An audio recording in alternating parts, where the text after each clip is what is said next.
Hello everyone, welcome back. I want to do a video today to make you guys aware that there is such a thing out there as 9mm NATO. Okay, now this doesn't mean that this is like 9mm Luger that NATO has accepted and they just stamped NATO on it. This is technically a different type of ammunition, right? So this ammunition here, right, says 9mm Luger.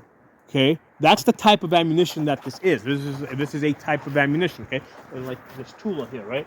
That says 9mm Luger. Okay, so this 9mm NATO is technically a different type of ammunition. It's kind of like 223 and 5.56 are different types of ammunition. How 308 and 7.62 by 5.1 are different types of ammunition. Now, 9mm NATO gets a little bit weird because the way it works with 5.56, okay, 5.56 is a different type of, is different from, let's say, 223. But if the military accepts it, if it meets their standards, then it's 5.56 NATO, okay. Whereas, you know, but you can have like 5.56 that's not NATO, okay. Whereas with this 9mm, right, the name of this type of ammunition, right, is 9mm NATO, but that doesn't mean that the military has accepted it, okay, and that they're going to use it and that it meets their standards, okay. Now, I'm kind of carrying over some of the information that I know from 5.56. With the 5.56, in order to meet military requirements, two things that stand out.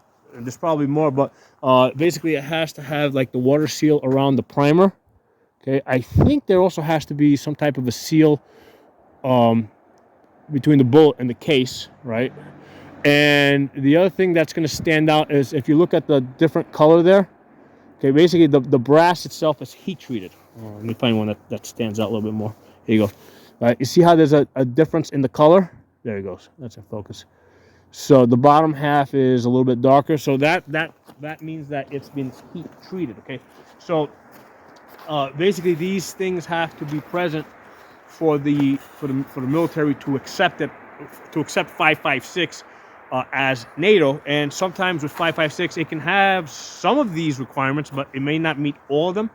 In which case it doesn't meet the NATO requirements. Okay, but again, it gets confusing because you got 223. You got 5.56, and then you got 5.56 that if it meets military requirements, it gets called NATO. But with this 9mm NATO, okay, this is the actual name of this type of ammunition, okay? And it doesn't mean that the military has accepted this and it meets their standards.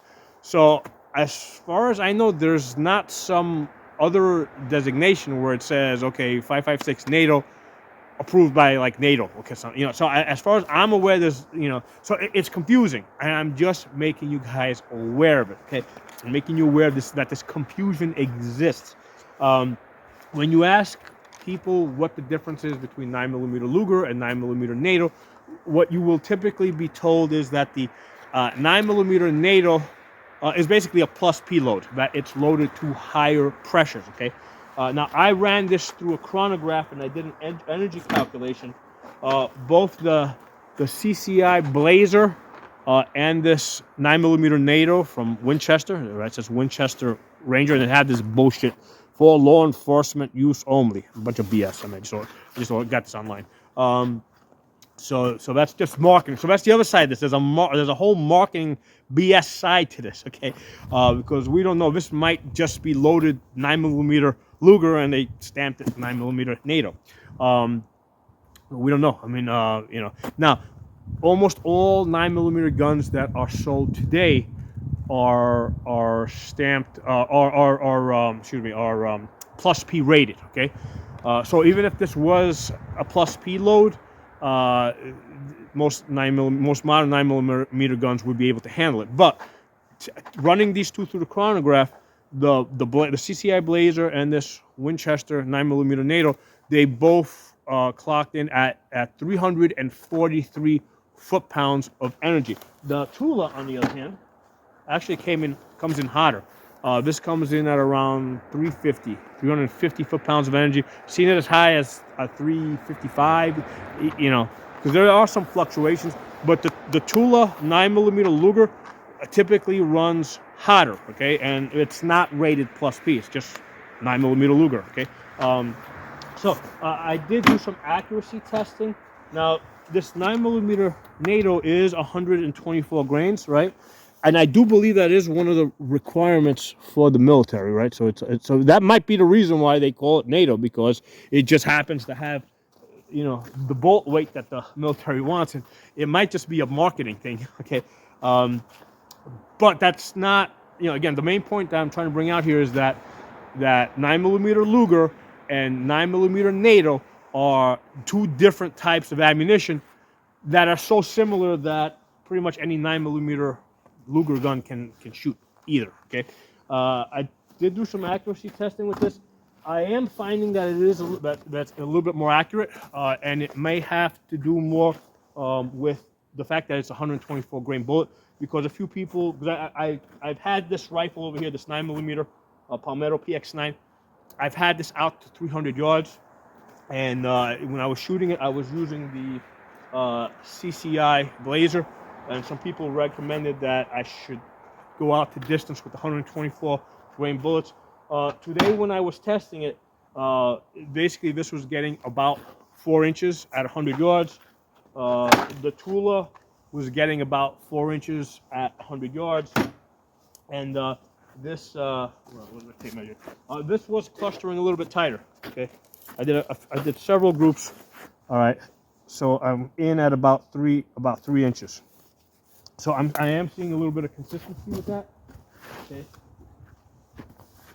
Here I've got, again, you know, 4 out of 5 shots. The 4 shots are in at 2.5 inches. Okay, one like way out there. Okay, but the 4 shots, I mean, if I, you know, I typically look at 4 out of 5 shots, because sometimes there might be a user error. I might pulled it a little bit, canted the gun a little bit, you know, stuff like that. On this one here, I was really careful not to make sure I wasn't canting the gun. I had put a bubble level on the gun. That made a big difference in terms of centering me. And I've got, you know, I got 3 inches with these, you know, with these 3 shots here. So basically, we're getting like, let's say that maybe this is a unicorn here, right? This 2.5 inches, right, that I got here. So let's say it's 3 inches. The 124 grains, or at least in this Winchester Ranger, seems to be doing better by 1 inch at 100 yards. So I am planning to take this out to a 300-yard location, and we're going to see what type of groups we can get. Unfortunately, this type of year, when I go to that location, it's always windy. Okay, so I'm always fighting the wind. So you know, but we'll try it out, and then we'll do it again in the summer and see if, you know, how we do in the summertime. Okay. So again, main point of this video is I just wanted to bring attention to the fact that 9mm Luger and 9mm NATO are technically different ammunitions, and it's just so happens that almost all 9mm guns today can shoot either. Alrighty, so thanks for watching. Drop some comments below, check your subscription, and I'll talk to you all soon.